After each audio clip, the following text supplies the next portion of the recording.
The legend of the black-eyed children. Deep into the night, the wind howled like a mournful wail, and the streets of a small town lay quiet and still. But in the heart of this eerie silence, a chilling urban legend persisted, the legend of the black-eyed children. They were said to be innocently dressed, often appearing as young children, knocking on doors of unsuspecting homes. Their pale skin seemed almost translucent, and their eyes were the most unsettling feature, completely black, devoid of any discernible iris or pupil. Those who encountered them spoke of a sense of unease, a deep primal fear that gripped their hearts. One night, a curious man named David found himself at the center of this unsettling tale.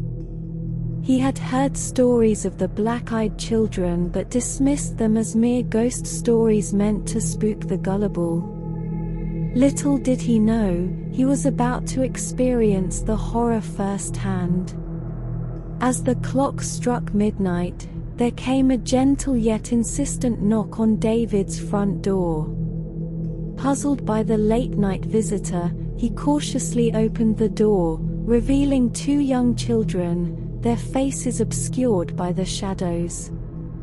They requested his help, claiming they were lost and needed to use his phone to call their parents.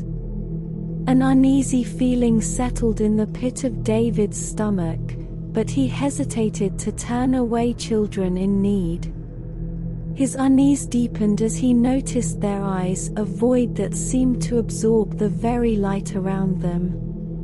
Ignoring his instincts, he reluctantly invited them inside.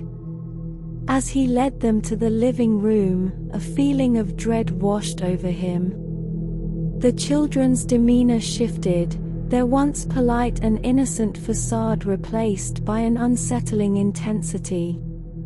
They spoke in unison, their words chillingly rehearsed, "May we come in? We're lost and tired."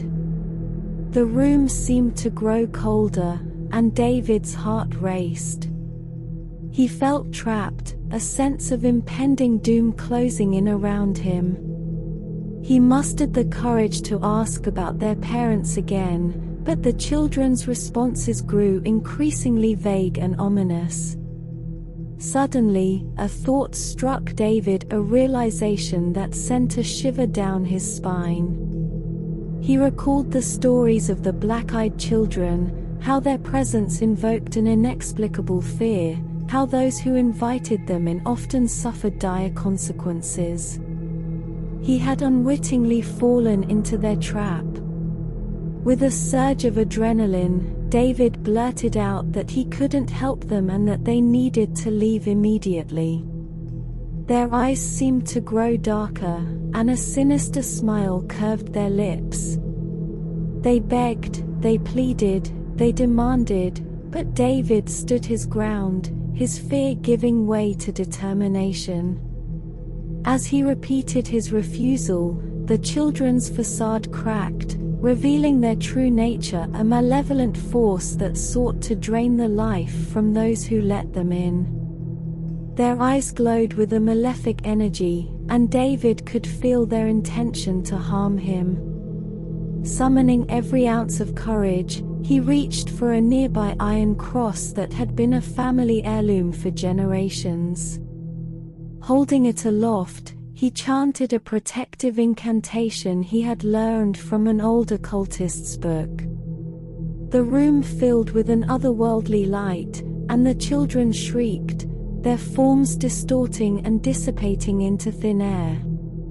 Exhausted but victorious, David collapsed onto his couch, the weight of the encounter settling over him. He knew he had narrowly escaped a fate worse than death, a fate that had befallen those who had let the black-eyed children into their homes. From that night on, David was haunted by the memory of their dark eyes and chilling presence. He had faced the embodiment of a terrifying urban legend and lived to tell the tale, forever changed by the knowledge that some stories, no matter how unbelievable, hold a grain of truth in their depths.